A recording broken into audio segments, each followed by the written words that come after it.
저는 이제 결혼한 지 2년이 다 되어가는 31살의 여자입니다. 아직 우리 두 사람 사이에 아이는 없고 남편과 단둘이 살고 있는데 시어머니와 남편의 아나무인 태도 때문에 골치가 아파서 사연을 보내게 되었어요. 아버님은 제가 남편이랑 만나기도 전에 일찍 돌아가셨고 시댁에는 어머님 혼자 살고 계세요.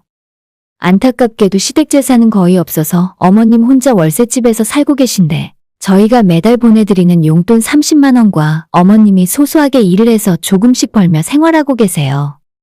어머님이 일을 하시면 월급을 얼마나 벌고 있는지 저는 전혀 아는 것이 없고 가끔 생활비가 다 떨어져서 돈이 더 필요하시면 어머님 친구분이 시외곽에서 하우스 농사를 하고 계신데 거기에 며칠 정도 나가서 일을 하시고 모자란 생활비를 벌어서 생활하시는 것 같아요. 그런데 얼마 전부터 갑자기 어머님께서 이제 나이도 많이 먹고 혼자 사는 게 너무 힘들고 지친다면서 저희와 같이 살면 안 되겠냐는 말을 자꾸 하셨습니다. 당연히 저는 그 이야기를 듣자마자 절대 안 된다고 난색을 표했고 남편에게도 절대로 합가만큼은 안 된다고 수차례 못을 박았습니다. 당신 어머님 딱한 사정은 알겠는데 허튼 생각은 아예 하지도 마. 나는 절대 어머님이랑 합가 안 하니까 나한테 앞으로 그 이야기 꺼내지도 마. 라고 이야기를 했는데 남편은 제 눈치를 보면서 몸을 사리는 것 같았지만 시어머님은 전혀 포기를 못 하시는 것 같아요. 얼마 전에는 우리 부부에게 할 말이 있으시다며 집으로 오라 부르시길래 뻔한 이야기 하실 것 같아 저는 안 간다 하고 남편만 시댁으로 보냈거든요. 남편이 몇 시간 동안 어머님 댁에서 이야기하고 돌아오더니 저한테 어머님이랑 무슨 이야기를 나눴는지 이야기를 해주었습니다. 방에서 노트랑 펜을 하나 꺼내서 들고 나오더니 저를 앞에 앉혀두고 숫자를 줄줄이 적어내려가기 시작했어요. 월세 30만 원, 전기수도세 5만 원, 한 달 식비 15만 원. 이게 대체 뭘 적어놓은 건지 무슨 소리인지 영문을 몰라서 남편에게 지금 뭐 하는 짓이냐고 다시 물어봤더니 한 달에 50만 원이면 충분하겠냐고 제게 말을 하는 겁니다. 엄마가 공짜로 살자는 것도 아니고 한 달에 우리한테 50만 원씩 주시겠대. 그 돈이면 우리 집 대출금을 보태던지 생활비에 큰 도움 될 거 아냐. 당신도 한번 다시 생각해봐. 아니 이게 무슨 자다가 봉창 두드리는 소리입니까? 세상에 시어머니한테 돈을 받고 같이 사는 며느리가 어디 있나요? 아예 안 살면 안 살았지 누가 시어머니한테 월세를 받습니까? 어머님이 먼저 이야기하신 거라 하고 앞으로 더 나이 먹고 몸이 아프더라도 나가서 50만 원은 벌어다 줄 수 있으니까 그 돈 받고 어머님이랑 같이 살자고 하시네요. 이러니까 합가 못하겠다고 반대하는 제가 완전 나쁜 인간처럼 느껴지잖아요. 사실 형편의 여유라도 있으면 모르겠는데 그것도 전혀 아닙니다. 지금 살고 있는 집이 우리가 구입한 자가도 아닐 뿐더러 대출을 최대로 받아서 겨우 전세로 살고 있는 방둑에 있는 빌라예요. 시어머님은 아까 말했다시피 지금 살고 계신 월세집 보증금을 제외하면 이렇다 할 재산도 하나 없어서 저희 결혼할 때 하나도 보태주신 거 없고요. 남편 쪽에서 해준 게 없으니까 저도 친정부모님한테 나 시집갈 때 아무것도 해줄 필요 없다고 말해놓고 제가 모은 돈으로 혼수 맞추고 결혼해서 지금까지 살고 있는 겁니다. 제 돈으로는 혼수 겨우 맞추고 남편이 모은 돈에 은행에서 대출 최대한 받아서 지금 살고 있는 빌라를 전세로 얻어서 살고 있어요. 결코 여유 있는 상황도 아니고 아직 아이를 낳을 생각이 없는 것도 먹고 사는 것이 팍팍하기 때문인 게 이유 중에 하나입니다. 제가 이 와중에 너무 어처구니 없고 황당한 건 저한테 상의도 없이 대뜸 50만 원 줄 테니까 모시고 살라고 하시는 거잖아요. 그게 돈으로 납득이 될 거라고 생각하시는 시어머니의 생각을 도저히 이해할 수 없었어요. 형편이 어려운 시어머니와 한 집에서 같이 살 수도 있지. 너는 왜 그렇게 정색을 하면서 싫어하냐고 하시는 분들도 있겠지만 제게는 또 그럴 만한 사정이 있습니다. 남편은 평범한 회사원으로서 아침에 출근을 하고 저녁에 퇴근을 하는 생활 패턴이에요. 문제는 제가 맞벌이를 하고 있지만 매일 출퇴근이 아닌 일주일에 3일 이상 재택근무로 일을 하는 사람이란 것입니다. 주에 하루 정도만 사무실에 출근해서 동료들과 업무 조율을 하고 나머지 일주일치 일은 집에서 저 혼자 알아서 해결하면 되는 구조거든요. 아침 8시에 남편이 혼자 출근하고 나면 저는 10시쯤 일어나서 제 업무를 시작하고 오후에 남편 퇴근하기 전까지는 쉴 새도 없이 쭉 일을 해야 해요. 그리고 저녁을 같이 먹고 남편이랑 쉬면서 함께 시간을 보내다가 밤 12시부터 또 다른 업무의 시작입니다. 최소 새벽 3시, 4시까지 잠을 미루고 일을 계속하는 생활을 하는 중입니다. 출근하지 않고 재택근무하는 것이 남들이 보기엔 집에서 편하게 놀고 먹으며 일하는 것 같지만 막상 해보면 일과 생활의 경계가 사라지고 퇴근이라는 개념이 없으니 정말 죽을 맛이에요. 수입은 제가 남편보다 많지만 일하는 시간으로 생각해보면 하루 종일 하는 거나 마찬가지라 몸은 훨씬 더 피곤합니다. 저희가 모아둔 재산도 별로 없고 앞으로 갈 길이 구만리인데 젊었을 때 몸을 갈아 넣어서 많이 벌어놔야 한다고 생각해요. 문제는 시어머니께선 제가 하는 일에 대해서 하나도 이해하지 못하고 있습니다. 결혼하고 지금까지 시댁만 찾아가면 한다는 소리가 엄청난 스트레스입니다. 너는 회사를 똑바로 다니기는 하니? 맨날 집에서 뭐 하고 있는 거야? 어차피 일도 제대로 안 할 거라면 애라도 빨리 낳던가? 신혼 초부터 그랬고 지금까지도 똑같은 말을 계속 하시더라고요. 제가 남편보다 돈을 더 많이 벌고 저도 열심히 일을 하고 있는 거라고 말을 해봤자 제 입에서 나오는 소리는 전부 거짓말인 줄 아세요. 본인 생각이 다 맞고 남이 하는 이야기는 들을 생각도 안 하시면서 요즘 세상이 바뀌고 있고 저처럼 집에서 일하고 먹고 사는 사람들도 있다고 아무리 말씀을 드려봤자 집에서 일을 해? 어이고, 웃기고 있다. 나는 그런 거 모르겠고 어디 방구석에서 몇 푼 번다고 그게 직장이라고 할 수 있니? 너도 나가서 제대로 된 회사를 다녀야지. 어머님이 워낙 옛날 분이시고 틀에 박힌 생각밖에 못하시기 때문에 요즘 회사는 근무 형태가 좀 다르다고 말씀을 드려도 전혀 이해를 못하세요. 집에 있으면 그저 노는 사람이라고 생각해서 자꾸 저한테 어머님 댁 집안일까지 도와달라고 시키셨습니다. 너 집에서 놀면 뭐하니? 겉절이 좀 담그려고 하는데 너 도와서 같이 만들어라. 일하는 중이라 못 간다고 말씀을 드리면 너가 무슨 일을 하냐고 화를 내세요. 제가 새벽에 늦게까지 일을 하고 아침에 늦게 일어나는데 남편 출근하고 나면 8시, 9시쯤 어머님이 별일도 없는데 전화를 걸어서 쓸데없이 트집을 잡습니다. 뭐야, 목소리 들어보니까 자고 있었네. 너는 지금 시간이 몇 시인데 아직도 이불 속이야? 집구석에만 있으니 사람이 게을러지지. 사람이 밖에 나가서 일을 해야 돼. 매번 전화 받을 때마다 이렇게 잔소리를 하시는데 그때마다 저는 저대로 새벽 4시까지 일하고 이제 겨우 자는 거라고 말씀드려도 전혀 관심 없으세요. 보통 어른들이 다 그렇긴 하지만 시어머니 생활 패턴은 밤 11시면 주무시고 다음 날에는 새벽 6시에 어김없이 일어나서 하루를 시작하십니다. 시댁에서 몇 번 잘 때도 항상 그런 모습을 봐왔고 예전에 한 번 어머님 모시고 설악산 여행을 간 적이 있는데 그때도 역시 그러셨어요. 6시에 일어나시면 본인 아들은 절대 안 깨우시고 자고 있는 저를 항상 깨웁니다. 같이 아침밥 준비하자고 해서 저는 먹지도 않는 밥을 준비하려고 한참 잠잘 시간인 새벽 6시부터 밥 짓고 국 끓이고 난리를 쳐야 해요. 너무 스트레스 받는 일이지만 그전까진 따로 살고 있으니 길어야 하루만 참으면 되니까 그냥 가정의 평화를 위해서 제가 참고 넘겼어요. 물론 제가 어머님에게 저 어제 일하다가 새벽 3시 넘어서 잤어요. 하고 엄살을 부려보기도 했는데 전혀 아랑곳하지 않으시고 다음에도 여전히 새벽에 저를 깨우는 걸 봐서는 제 말을 들을 생각이 전혀 없습니다.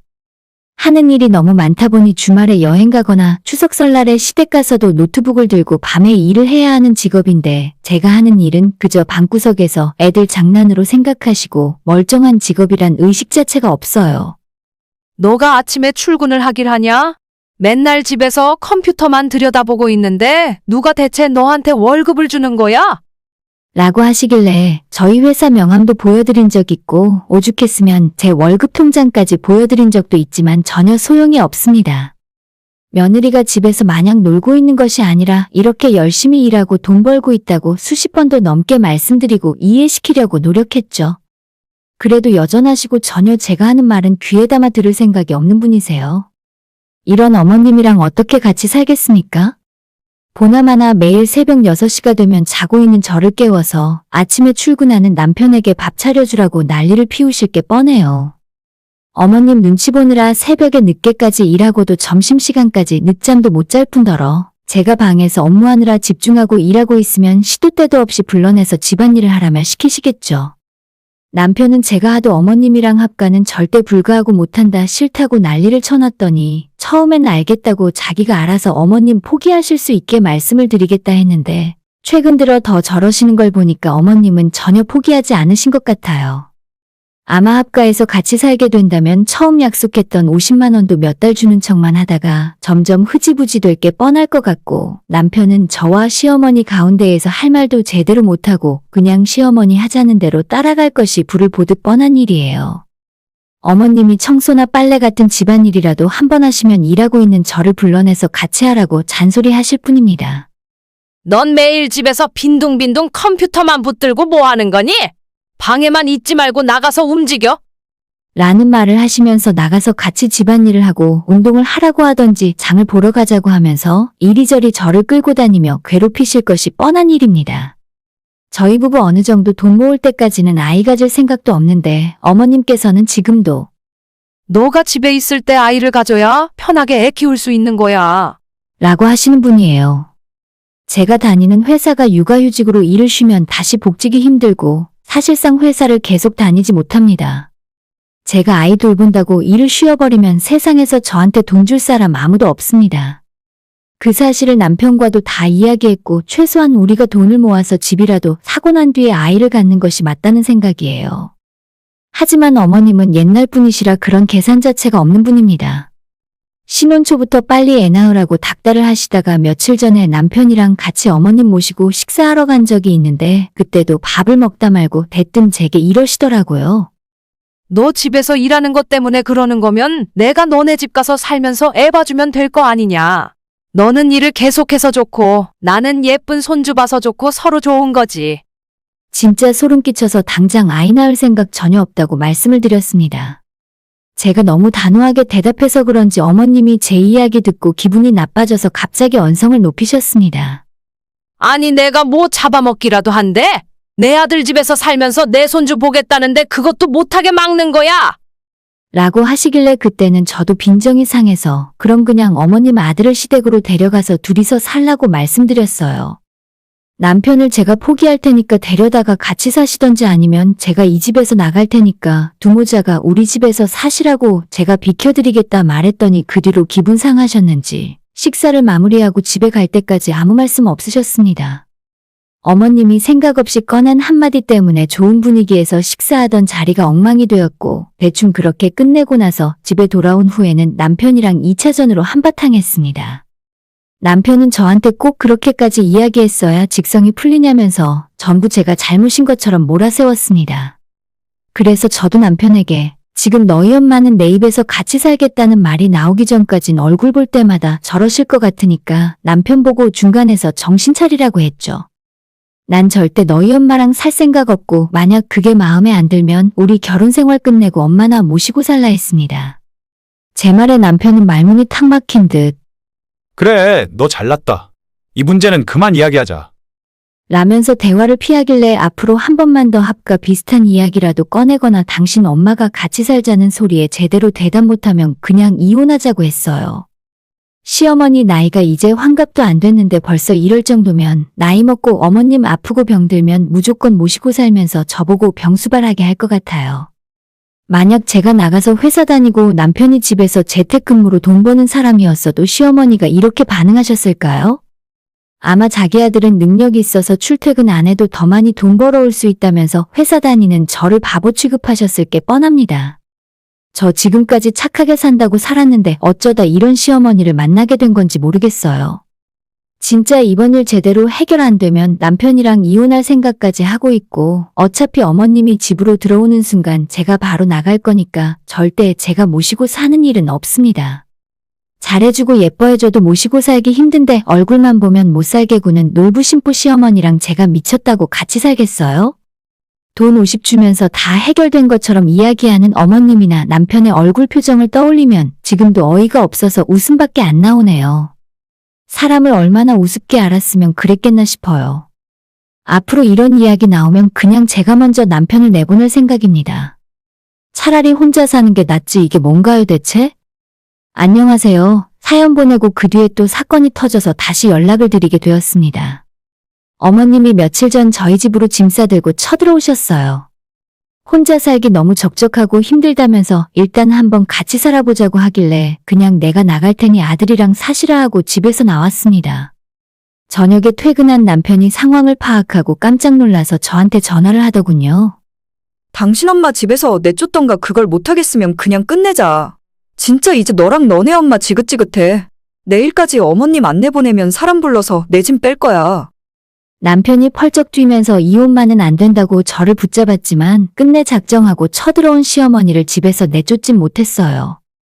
그냥 일단 딱 한 달만 살아보고 그래도 제가 싫다고 하면 그때 다시 갈라서든 어쩌던 하자는데 누굴 바보로 아는 걸까요? 그냥 너희 엄마랑 백년해로 흰머리 팥불이 될 때까지 둘이 살라고 했습니다. 다음날 용달차 하나 불러서 우리 결혼할 때 제가 사간 가전제품들 세간살이들 전부 빼버렸어요. 안방 차지하고 있던 시어머니가 보고 있던 TV를 제가 뜯어가니 이게 무슨 짓이냐고 소리를 지르시길래 내 돈 주고 산 내 물건 가져가는데 아줌마가 무슨 상관이냐고 소리를 꽥 지르고 남김없이 다 가져왔습니다. 이제는 남편이 어머님을 내쫓는다고 해도 다시 합칠 생각이 없어요. 등신처럼 우유부단한 인간이랑 같이 살다 보면 평생 어머님한테 질질 끌려다니고 휘둘리며 살 게 뻔하거든요. 오늘의 사연은 여기까지입니다. 구독과 좋아요, 알람 설정 부탁드려요. 다들 행복하시고 좋은 하루 되세요.